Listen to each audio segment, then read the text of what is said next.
ঠিকঠাক মতো যদি ঘুম না হয় তাহলে একটুও ভালো লাগে না। মাটিতে মনে হচ্ছে কি পাড়া দিতে পারতেছি না, এত পরিমাণে পা ব্যথা করতেছে আর শরীরটাও খুব খারাপ লাগতেছে। চোখে প্রচন্ড পরিমাণে ঘুম, কিছুই দেখতেছি না এরকম মনে হচ্ছে। তারপরও চোখ রোতে রোতে চলে আসছি রান্নাঘরে, একটু পানি গরম করে নিই। ছেলেকে অল্প একটু দুধ গুলিয়ে খাইয়ে দেবো, কিন্তু ও মূলত নর্মালি সারাদিন এরকম দুধ গুলাই দিলে খেতে চায় না। ঘুমের ভিতরেই ট্রাই করে দেখছিলাম খায় কিনা, কিন্তু 30 মিলি দুধ নিছি, তার ভিতরের থেকে অর্ধেকটা খাইছে আর বাকি অর্ধেক খায়নি। তো যাই হোক, এখানে আমি পানিটা প্রথমে ফুটিয়ে নিয়ে ফিটারটা একটু ধুয়ে নিয়ে এরপরে পরিমাণ মতো পানি নিয়ে নিয়েছি। ছেলেকে খাওয়ানো শেষ করে আবার আমি রান্না বাড়া করবো, সেই জন্য এখানে সবকিছু আমার শাশুড়ি আমি ঘুম থেকে ওঠার আগে ফ্রিজ থেকে বের করে রেখে দিই, যাতে আমি ঘুম থেকে উঠেই রান্নাটা বসিয়ে দিতে পারি, দেরি যাতে না হয় এই জন্য। তো যাই হোক, ছেলের জন্য দুধটা বানিয়ে ঠান্ডা হওয়ার জন্য রেখে দিই। আমি এখানে ডালটা ধুয়ে নিচ্ছি, ছেলেকে খাওয়াতে খাওয়াতে এদিকে ডালটা সেদ্ধ হয়ে যাবে। আজকে ডালের পরিমাণটা একটু বেশি, যার কারণে অল্প পানি দিয়ে আমি প্রথমে সেদ্ধ করে নিয়ে পরে বেশি করে পানি দিয়ে দিব। তো যাই হোক, সবকিছু দিয়ে ডালটা আমি বসিয়ে দিই। এখানে ছেলের দুধটাও ঠান্ডা হয়ে গেছে, ওরে খাইয়ে দিব। খাওয়ানো শেষ করে এসে আমি এখানে ভাতের চালটাও ধুয়ে দিছি। এক চুলায় ডাল হতে থাকবে আর একটা ভাত হতে থাকবে, বাকি সবকিছু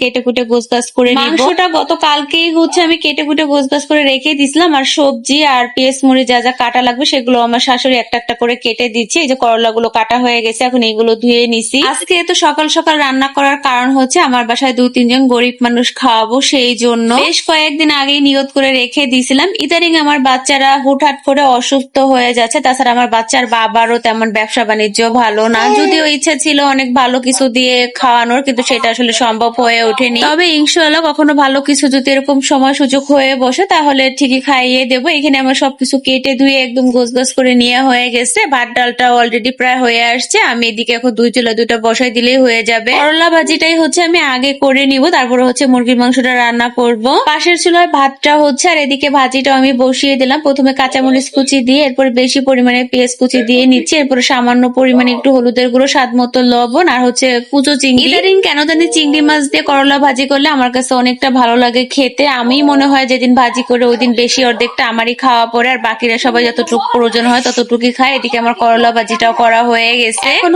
এখানে আমি মুরগির মাংসগুলো ভেজে নিব। আজকে মাংসটা ব্রয়লার মুরগি, যার কারণে ভেজেই রান্না করতেছি। ভাতটা তো আগেই গ্যাসের চুলায় রান্না করে নিছি, আজকে রাইস কুকারে কোনো কিছুই রান্না করিনি। এদিকে ডালটাও হয়ে গেছে, বাগার দিয়ে নিলাম, আর মাংসটাও আমার ভেজে নেওয়ার পর মশলাটা কষিয়ে এখন মাংসগুলো কষিয়ে নিচ্ছি। আর জলের পানি দেওয়ার জন্য এখানে অল্প একটু পানি ফুটিয়ে নিচ্ছি। যদিও মাংসটা ভুনা রান্না করব, যার কারণে বেশি একটা পানি দেয়নি। এই তো আমার তরকারিটা রান্না করা শেষ, উপর দিয়ে ভাজা জলের গুঁড়ো দিয়ে নিছি, এখন নামিয়ে নিব। আজকের মেনুতে ছিল মুরগির মাংস ভুনা, করলা ভাজি, ডাল আর সাদা ভাত। তো এই যে রান্না বাড়া সবকিছু শেষ, আপনাদেরকে আবার একটু দেখিয়ে দিচ্ছি। এখন এইভাবে সবকিছু পাঠিয়ে দিব। সকাল 9:30 বাজে ঘুম থেকে উঠেই রান্না বাড়া বসিয়ে দিছি। 12টার ভিতরে আমার রান্না বাড়া শেষ করে বাকি হাতে যত কাজকর্ম ছিল সেগুলোও শেষ করে নিছি। এরপর সারাদিন আর তেমন কোনো ভিডিও করা হয়নি। এটা সন্ধ্যার সময় আমি আজকে সন্ধ্যার নাস্তায় স্টেক নুডলসটাই চাউমিনের মতো করে রান্না করছি, অনেকটা মজা হয়েছে। সবারে ভাগ করে দেওয়ার পর আমি আমার জন্য নিয়ে নিছি খাওয়ার জন্য। তো এই ছিল ছোট্ট একটা ভিডিও, কেমন লাগলো সবাই কমেন্টে জানাবেন। ভালো থাকবেন, আল্লাহ হাফেজ।